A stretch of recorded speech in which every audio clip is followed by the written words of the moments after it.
एक समय की बात है, एक घने जंगलों के बीच एक छोटा सा जनकपुर नाम का गांव था।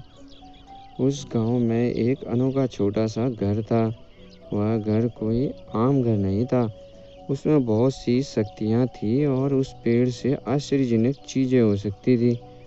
दूर दूर से लोग उस घर को देखने आते थे और सब अपनी इच्छा पूरी करने के लिए वहां आने लगे, क्योंकि सब लोगों ने सुना था कि उसमें बहुत सी जादुई शक्तियां हैं। वह सब उस उम्मीद में आते थे कि उनका भी सपना पूरा हो जाएगा और जो चाहते हैं वो उन्हें मिल जाएगा।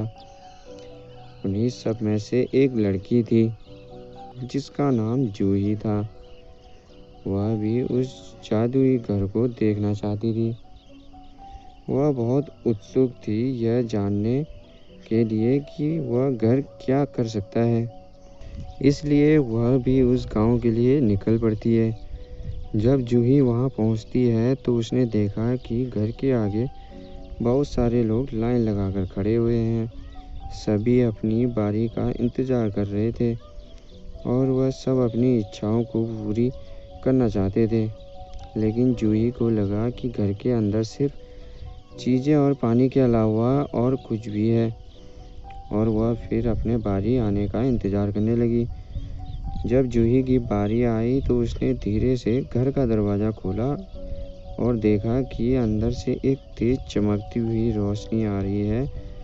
उसने उस घर के अंदर खजाना और शोहरत ढूंढने के बजाय कुछ और भी उससे बेहतर ढूंढा। घर ने उसे धीमी आवाज़ में बात की और उसे एक राज की बात बताई।